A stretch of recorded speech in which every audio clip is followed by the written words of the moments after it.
Welcome to the Awakened Human Podcast, the place to be for highly progressive yet extremely grounded intuitive guidance, energetic support, metaphysical tools, and higher consciousness for highly successful, ambitious, soul-centered visionaries and leaders like you who want to make a global impact and achieve your highest fulfillment by aligning with your soul's true divine agenda and your role in God's plan of lighted creation, and by utilizing your divine gifts, talents, and abilities from the higher realms. We do this by working with the non-physical realms of higher guidance, energy, intuition, and powerful metaphysical tools for healing and transformation. We understand that the real change and transformation that's being called for on planet Earth and in our own lives and our own businesses doesn't come from outside of us, but rather from within. And that the change that we desire to experience in our lives and in our world requires us to change from the inside. I'm your host, Lori Ann Spagna. I'm a best-selling author, spiritual catalyst, intuitive, energy worker, ascension guide, multidimensional channel, animal communicator, visionary, lightworker, and luminary. I have dedicated my entire professional life to helping thousands and thousands of humans and animals all over the world in service and contribution to the light, which is the expansion, the upliftment, the evolution of humanity, to awaken, to uplift, and to align with our true divine source, which exists within each and every one of us. It is my passion, joy, and purpose to share this information, energy, and consciousness with you. Thank you so much for being here today and for sharing time with me. Let's get started. Hello, and welcome all of you amazing, incredible, magnificent beings out there. We're so excited today. I have the most awesome interview for you. You're gonna love this amazing person that we're sharing time and space with today. Let me introduce her so we can get started. Her name is Hope Fitzgerald. And in addition to being a very dear, close friend of mine, she is a fabulous spiritual teacher, intuitive, dowser, coach, and author. She is also a healer, an end-of-life midwife, and a certified neurofeedback practitioner. She's been working with people for many, many years, and she's also the author of this incredible, fabulous book, The Infinity Wave. She's going to talk about this with us today. You're going to love her, just like I do. So you might want to pick this up, but we're going to chat about this. We're going to chat about the Infinity Wave. We're going to chat about water and hope. Welcome to the show today. Glad to have you here. Oh, my friend, you are such a font of bubbly joy. I love you so much. Well, I love you too. You know that. So it's so easy to introduce people who you just love, who are real and authentic and have so much to offer. So where should we begin? Should we start with the book? Should we? Oh, and I didn't say this, but I do want to say it. Hope's website is spreadinfinitehope.com, spreadinfinitehope.com. And we'll make sure we put it in the show notes as well. Where should we start, Hope? Do you want to chat about the book? Tell us what you're up to. Tell us what you're doing. Tell us all about water. You have so much to share and say, so many incredible insights. This book is so good. It's made both for newbie beginners and for really progressive, advanced people. You will find so much wisdom in here. All right. Tell us about your story. Let's start there. That's always a good place to start. Okay. Well, after really being curious from a very young age, much like yourself, exploring all kinds of rabbit holes. I went to Findhorn when I was 21. I did Reiki. I learned a lot of different things, a lot of different philosophies, a lot of different meditation techniques, all kinds of stuff. But I had learned that if I talked about things of a spiritual nature, especially decades ago, I got a lot of rolled eyeballs. So I went underground. We used to have a phrase, I don't know if they say it anymore, of my own private Idaho. I went into a silo with my spiritual pursuits, and I was quite happy there. I led some groups. We did sound healing, all that kind of thing, but it was still an inner circle. And then in 2010, I had this really tough year, really horrendous things happened. And at the end of it, I was completely on empty, physically, mentally, emotionally, spiritually. I know you know what that feels like now and then. And I just knew I had to get some juice back in the tank. So I went out to Tom Kenyon, and for one time in his life, he gave back-to-back weekends, sound healing weekends out in Washington. And I did that, and really with the goal of cleaning out my inner bowl. For some reason, that was the metaphor that kept coming to me. So with every practice, I was just scrubbing away story and relationship and attachment and all of that stuff. And at the very end, on the last practice, I felt like I had gotten it done. The only thing that was left was I had a niggling question as to why that 2010, all those events were so dramatic. Because you're a sensitive. I'm a sensitive. I pick things up in tiny nuances. Why did I need such drastic things to happen? I thought, am I not seeing something? Please help me understand why. So I came in that last practice, came to the understanding of why those things had happened. And it was a real reframe for me.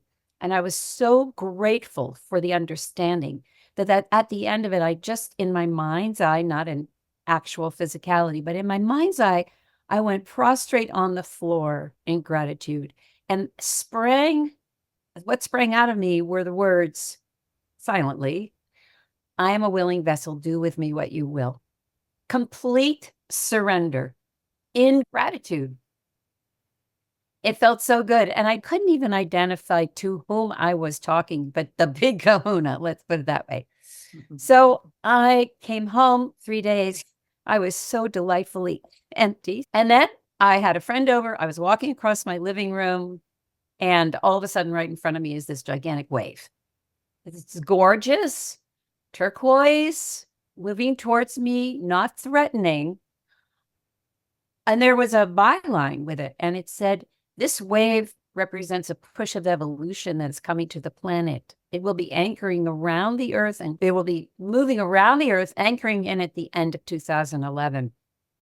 If you resist it, it will not go well for you. So learn to swim with it, learn to surf it. And then the wave moved to a side view, and it became kind of like a letter C, like you would see the surfer coming out of the barrel. And that had a byline, and it said, as the water moves away from the shore and deepens into the seabed to get its energy to create that crest, which is how the physics of a wave works, so should we leave all our book learning on the shore, go to the earth, go to the wisdom keepers of the earth for your knowledge, and then mix that with whatever this incoming push was. Okay. And then this letter C, instead of just falling into the ocean, the water turned into the image that you just held up, the figure 8 of water. And the water was flowing in this figure 8 design. There was no byline with that. Meanwhile, I am speaking this all out loud to my friend. So I thank God had a witness. And then this figure 8 of flowing water was just hanging out in front of my third eye. And I had never had visions.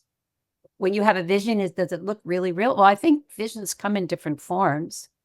The two waveforms looked real, but at the same time, I could almost see through them. The infinity, well, what turned out to be this figure 8 of moving water was also kind of transparent, but I was totally aware of it out here. And when I went about my day for the next 3 days, when I went about life, I could perceive through it, but it was still hanging out there. So finally, on the third day, I sat down with my dowsing rods, and I had already been a dowser for 15 years by that point, at least. And I started to ask about this thing because it was a little annoying. And that's when I got this information that this thing could be called the infinity wave, that it represents an energy, a 10th dimensional energy of love and compassion, and that it is a tool to use during the times that were already spoken of, this push of evolution, to keep us in a state, a flow state of love and compassion. If we're in love and compassion, we're automatically in a flow state. And then I was told that I needed to teach about it. And I said, no, I was in my own private Idaho. Thank you very much. And you know how it is, Lori. You can't really say no to source. So eventually I came around, but not without a tremendous amount of fear, because though I had been a teacher of many things, all things theatrical, I'd been a director, I'd been a performer, like I taught other stuff, but I was one of those buttoned up teachers. I had my lesson plan, I had everything. And here I was being asked to teach about something I had no idea what it was. And I wasn't going to be told what it was. I was going to be going through the course as I was teaching the course. That was most uncomfortable for me. So uncomfortable. And it meant that I had to trust blindly. And when we say trust blindly, we're talking about falling off the edge of the cliff and letting go of the reality that you know, hoping and praying that there's something that's going to catch you. And so that's how it all started. And I just would sit down with the same friend out of desperation, really, once a week, because I was not a channeler at that point. In fact, I had some reservations about channeling because, as we know, we have human fields. The information has to come through our human fields. How is it going to get distorted? And so when I would listen to a channeler, I'd be listening for that golden nugget that I go, okay, there we go. I can take that and just kind of discard the rest. So I never in a million years fancied myself in that position. But I would sit down with my friend with my dowsing rods and just prepared to ask questions. And the next thing I knew, I would all of a sudden kind of like move over. Well, I always was in the habit of moving to the side anyway for dowsing so that pure information could come through, as pure as possible. But in this case, I would move over and all of a sudden these deep voices, these deep, slow voices would start to come out. And there would be these practices that would just kind of plop out without a missed word, absolutely elegant. And so all of a sudden I would be given 3 practices in advance of part 1 of the workshop. Same for part 2, same for part 3. And so it ended up being 1 weekend a month. So at the end of 3 months, I looked back and there was a step-by-step blueprint for an evolutionary step, going up your spiritual evolutionary spiral. So I'll say 2 more things and then pause. But in my kind of desperation to know that I wasn't going crazy, I figured, well, if I'm getting this, so are 100 at least, or 1,000 or 10,000 other people. So let me look up infinity signs. And I looked it up not only for content, but I looked it up for design. Is in logos? Is it in jewelry? It was nowhere to be found. This is all 2011 now. Okay, the other piece of this was they were talking about evolution. And at that time, we were used to having evolution being something very slow that happens in the background. It's just part of a system of some sort that we're all in. But the wave and all these subsequent dowsing sessions that I was having to try to understand what the heck this was talking in a way that I kind of said, well, I guess we're starting to be conscious of our evolution. So I started calling it conscious evolution. So I looked that up. Nowhere to be found, except Barbara Marx Hubbard had one mention of that. And so I thought, okay, I guess that's what we're doing here. We're doing something so far that's new, consciously evolving. Now, today, that's like a no-brainer. But back in 2010 and 2011, it wasn't. And the infinity sign was nowhere. So, I mean, yes, but let me say this. The infinity sign has been around for millennia. It's a sacred geometry, which we can talk about if you want. It's been used in healing. It's been used in all kinds of things. There's nothing new about the infinity sign, that geometry. What is new is having it in this fluid form. So we can talk about that, because I want to just say that we ran those workshops 3 different times. So all the way through September. And I was standing back, really, still looking like a scientist. Like, is this thing really working? Does this thing have legs? Is this just, we get together, we feel good? But I just saw people evolving. I saw it with my own eyes, and we saw it with each other's eyes, and their faces even changed. Like, their joy went way up, and it wasn't just momentary, it was lasting. It's like, oh gosh, maybe this is a thing, And then at the beginning of 2012, somebody handed me a cappuccino with a figure 8 in it. And I went, here we go. They said it was anchoring in at the end of 2011. We were going to have a year to play with it. And we were off to the races. And now we know it's in everybody's logos. They don't know why, but it's everywhere. I love that. So tell us, for people who don't know what the infinity wave is and how it works, just help people have that, like, let's anchor in the basics of it. Okay. So as I said, it represents an energy, a very, very high frequency of love and compassion. How can we grasp an energy of love and compassion? We need a symbol. We need something with our literal minds that we can go, oh, okay, I'll just work with that. We know there have been symbols through time of spiritual symbols that people work with, right, as a way to connect with an energy. And so in that sense, the image of the watery figure 8, or it can be on its side, is a symbol for us to tap into that frequency. So this frequency, this love and compassion, is at this very high level of 10th dimension. And I don't want to get into the weeds about dimensions, but just to know, if we're here on 3D and we introduce through our imagination, let's say, this figure 8 of flowing water, which represents 10D, what's going to happen to 3D? It's going to bump up, right? This will have an influence to lift us up. We don't have to say where. We don't have to know where. We just know that reality, which is fluid, can be rearranged with the influence of a higher energetic. We see this in cymatics. When you influence the sand that's on the sheet of metal with sound, right? And sound is a frequency.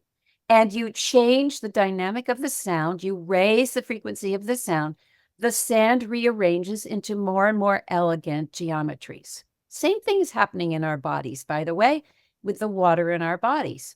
Okay, so we introduce this high frequency of love and compassion into the water in our bodies. Let's just start there.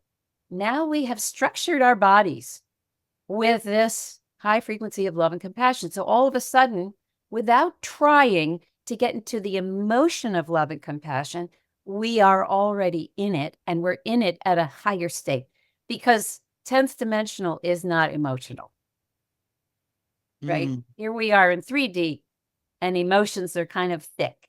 In 3D, humans are mostly ruled by their emotions. Emotions run amok. That's why there's so much, volatility.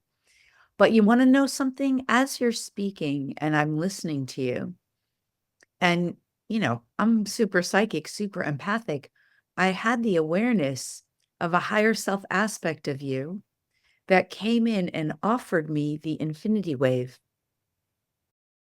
part of your own higher self consciousness. And I just allowed it, and I felt it. I witnessed it while I'm listening to you, totally engaged, right? Because, we're multidimensional beings. As we can have multidimensional conversations at once, right? So I witness this version of you. I'm still aware, I like offering it to me, and I'm experiencing it. And I was like, oh, this feels so good. It's really incredible. It's just amazing. It And is. I'm with you. We sit together and have like 4-hour lunches together, right?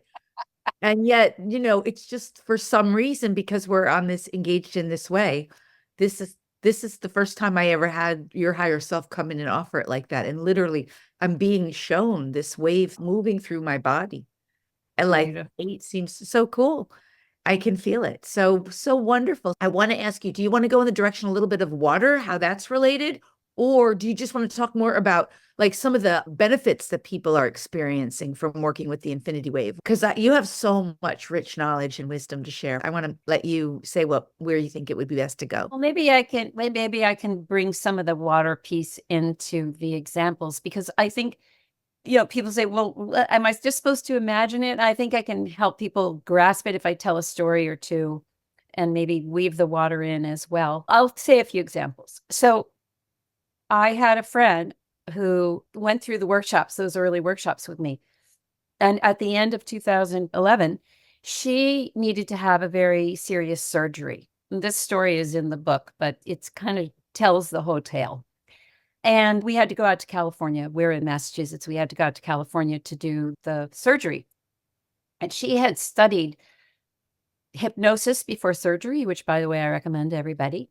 And one of the things that they tell you to do is to write down on a piece of paper what you want the anesthesiologist to say as you go under and come out for better outcomes, right? Better healing, all of that. You say your body will respond very well, that kind of programming.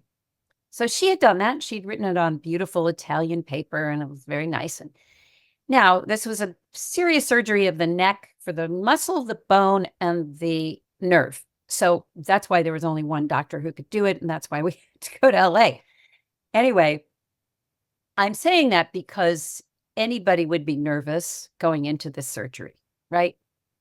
So as we're waiting, we've been through the whole thing. She's got her little cap and gown on, and, we're waiting for the last thing, which is the anesthesiologist. And she's tense, understandably. And in finally comes the anesthesiologist. And this is a middle-aged woman clutching a clipboard to her arm. And she's got on this very unusual surgical cap. It kind of looks like a little pizza hat. And it's got little red flecks on it. And I never saw such a thing. Anyway, I'm sitting at the foot of the bed. She stands opposite me. She never looks at my friend, never looks at her patient. She's looking down at her clipboard, and she's just rattling off medicalese, just, okay, today we're going to be working on. And I was sitting there looking at her and going, And I looked at my friend, and I could see her eyes getting big and like, starting to get very upset. And I said the words, I like your hat. But inside, I'm thinking, I don't like this picture. I want a different one. No Right. judgment, just let's shoot play a different song, like that. And as I said, I like your hat, out of my solar plexus is this physical, I felt a pop, and out goes this gigantic wave, almost like a bomb went on this woman. Her head pops up. She swivels to look at my friend. She says, hey, babe, how you doing? All of a sudden, she's all smiles. She's chatty Cathy. I'm going to take such good care of you. Oh, what do you have for me? Oh, I love to do this. You want me to say this? It looks like a recipe. It's so beautiful. Like it was a nanosecond. And she changed 180 degrees. She complete change. Both my friend and I, our mouths, our jaws dropped to the floor. And we were in such shock at this complete reversal from somebody who was a frozen robot to, now little Mary Sunshine. And she ended up taking really good care of my friend. Well, my friend goes into surgery. And after a day or two after she comes out of, anesthesia, she says to me, hey, did you notice what happened with that anesthesiologist? I said, yeah, let me tell you what happened. And then I told her. And I was so glad that I had a witness again, because I would have doubted. My mind, my left brain would have come in and said, no, that really didn't happen that way, And the whole point of this story, telling the story, there are a couple of points. One is reality can change on a dime. with an energetic shift of some sort that we can deliver. 2, if I had intended with my little mind what I wanted that picture to look like, in other words, in a year before this, I would have said, oh, doctor, my friend's really nervous. Could you please, I would have done some human thing to try to get her to connect with my friend. That wasn't nearly as good as what the infinity wave knew to do, knew what was needed. And thirdly, by then I had really learned a lot about staying out of judgment in a situation. I didn't say, oh, what a nasty doctor. It didn't cross my mind. It was just, I just wanted a different situation, a different picture. So I knew that I had evolved through this process of delivering the infinity wave in these workshops. So I guess that helps to explain the power and the impact that this thing can have. And at the same time, it can be the most gentle, the most soothing, the most calming, sweet energy that you can imagine. But it will clear away blocks like Ganesha. Water will smooth away. But most importantly, it keeps us in a state of love and compassion, no matter what is happening around us. And that is going to affect the world around us when we stay in that state. Yeah, right? It's a tool of consciousness. Yes. It's Yes, a it is. metaphysical tool of consciousness. It's an energetic, this is how I'm defining it. It's an energetic tool of consciousness. Yeah. It is. Yeah, it's funny. Years and years ago, when I was still living in LA, I remember laying on the beach and I already knew you. We were already friends. I just remember like tracing this infinity wave, which it's like a figure 8 in the sand. And I remember being told you can use this. And it wasn't like, it wasn't like it was being given to me the way it was given to you, but I get it. It's a real tool of consciousness and it really works. It's very powerful. So, well, let me ask you, as we're starting to come to an end, do you want to just tie in the story of water a little bit, how that's related? Because I think like your information that you share about water is it's so next level. I love what you bring through. And the infinity wave is, while it's energetic, it does have a lot of water symbolism in it. What would you want to share on that to help people make that connection in? Well, when I first started to try to understand this thing, of course, I went down the water rabbit hole, which at that point wasn't as well defined. I found Dr. Emoto and studied all about what he had to say. And basically, he was bringing forth this concept that water is conscious, that water has memory, that water is impressionable. And then my dear friend Patrick Durkin and I, at the same time, basically, he was falling down the rabbit hole of water too, but he went at it in terms of its structure and structuring water so it's more available for the body.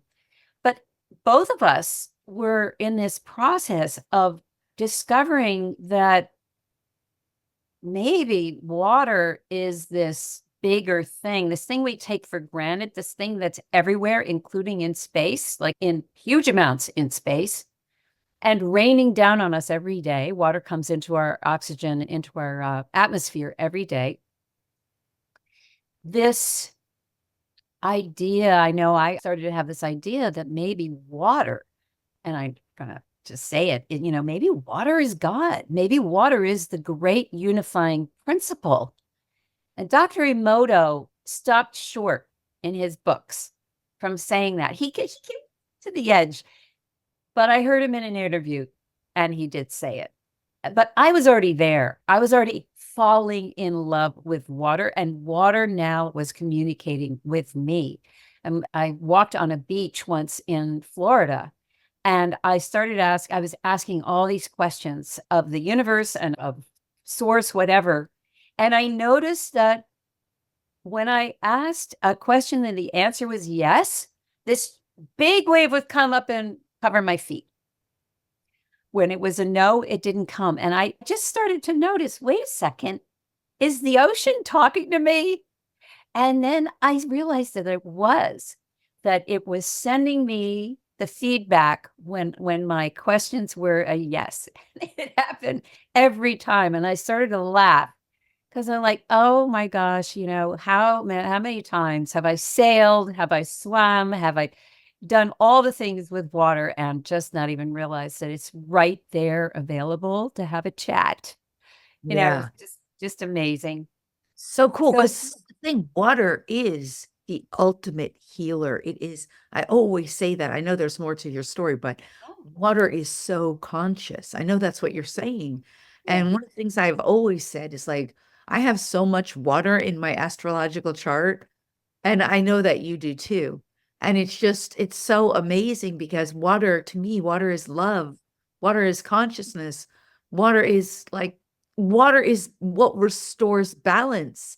So this is just my interpretation that I'm adding in, but like the infinity wave is using the consciousness of water in a way to restore balance and harmony. I just, You're absolutely right. And the thing is, it's coming in a geometry that already is restoring balance, right? Mm. It's perfectly balanced. So it's a double whammy in a way on that particular topic. And the other piece of this is that the lemniscate, which is another word for this figure eight, the lemniscate does not touch in the middle. So it's this infinite flow, right? Also in the book, and when we're talking about evolution, we talk about this cross point, which you could call the 0 point, you could call it a bunch of things, but I also relate it to the peduncle. The peduncle, which is a passing through the knothole in a way, passing through the narrow chamber into the next iteration of yourself, which is evolution. So it's a narrowing. So we've got the expansion of the wave going up in the figure eight. Then we have the contraction into the 0 point or the peduncle. Then we have another expansion. Then we have another contraction. Each time we go through one of these contractions, we are evolving into our next phase. So this figure eight and the fact that it's moving, and that's another piece of the water, it's remembering there's always flow. People come to me, as I'm sure they come to you, and they say, I feel stuck. And I always say, no, you feel that way, yes, but you're not, because there's always movement. There's always flow. Let's find out through dowsing, where are you on your trajectory? Are you going into your peduncle? Are you coming out? Are you right in the middle? Where you're about ready to burst into your next phase, your next blooming. So, I mean, I'm in love with water, like you're in love with water now, because water, as I've talked about with Veda Austin recently, I've had a couple of interviews with her, and her demonstration of how water is so alive. And it's interesting to watch her evolution with her frozen ice petri dishes. The more we develop this relationship with water, the more refined our communications become. So in the beginning, she would have a thumbprint in the water or some sketch. Somehow you could see the representation. Now it's delicate, etched, like exact, because her relationship with water has grown so much that water now is one with her. And when we talk about oneness and at oneness, when we get into the consciousness of water, we are automatically bathing in that oneness.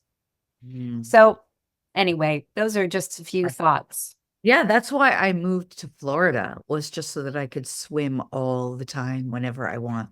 It is my favorite thing to do, is swim, be in, on, or near the water. So, wow, very cool. Do you want to just mention the dowsing, how you use dowsing? Because I love dowsing. I use it as a tool as well.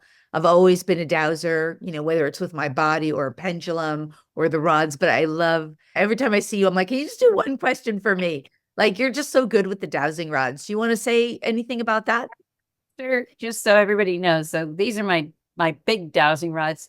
You always get to have my little baby travel ones. But this is just like a pendulum or body down. There are many, many dowsing tools. I use the rods to help people. I use it on the land as well for energy lines, ley lines, water, all that kind of thing. But I mostly use them to help people make decisions and understand where they are when they're making a decision. Like, is this decision coming from the physical, the mental, the emotionally, the spiritual, and is it in my highest good on all four levels? And as you have seen over time, sometimes you'll get a full-on yes, it's good for you on all four levels. And sometimes you'll get maybe a 50% or 25% or something that isn't exactly 100%. And then you get to break it down and say, well, is this in your highest physical good, your mental good, your spiritual? And what often happens, and to your earlier point, we're so ruled by our emotions. A lot of times we're making a decision based solely on our emotions, whereas it's not in your highest good physically or mentally or even spiritually. And it's 100% that you're making a decision. So when we can parse that out, people go, oh, well, let me stand back and look at it now, a little dispassionately and see. And so that's just one little example, but I like using the rods because they are very nuanced.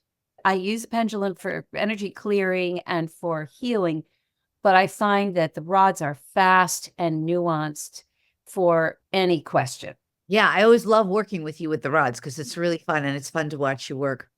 Oh my God, Hope, this has been so awesome and informative, and I just love being with you and with your energy. Do you want to share anything that you might want to address before we start to wrap?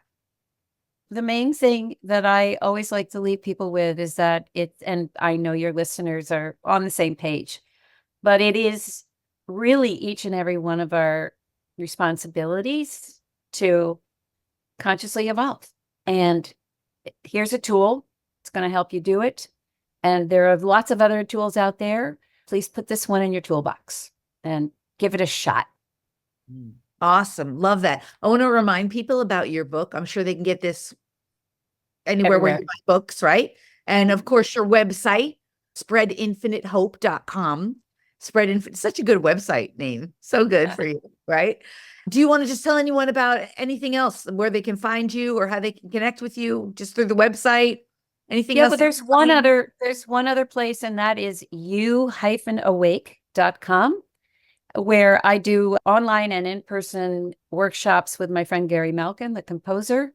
And we have one called You Awake, Mastering the Art of Change, which I'm actually doing very soon. And another one called Graceful Passages from Grief to Grace, which is all about grief literacy. So those are my two other big things that I'm up to. Awesome. We'll get those in the show notes as well, so people can link in and find that. And Hope, I just want to say thank you so much for being here. I'm so glad we get to connect in Florida every year, but it's really fun to connect through Zoom. I'm giving you a big hug. Yeah, right back at you. All right, Hope, lots of love to you. Thank you so much for being here today. Thank you, Lori. Thank you. Farewell for now. Thanks so much for listening today. If you loved the show and if you benefited in any way, if it helped you to up-level or expand your consciousness, if you gained any new insights or ideas, if it made you think or become more aware, or if there were some strategies or intuition that you may have benefited from in any way, would you please do me two easy and simple favors?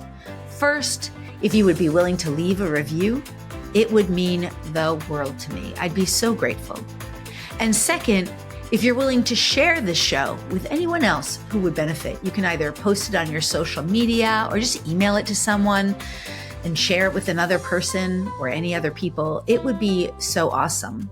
This kind of thing is so helpful in expanding consciousness on the planet and helping others to benefit from this kind of teaching, which just simply isn't generally readily available in the mainstream.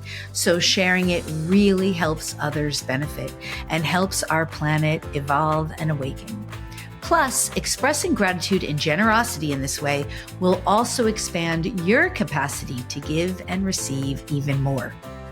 Either way, I just want to say thank you so much for being here and for participating and for sharing, and overall, just for being the magnificent, the spectacular, the brilliant, the fabulous, the wonderful you that you truly are, and for allowing yourself to be the very best version of you today and every day.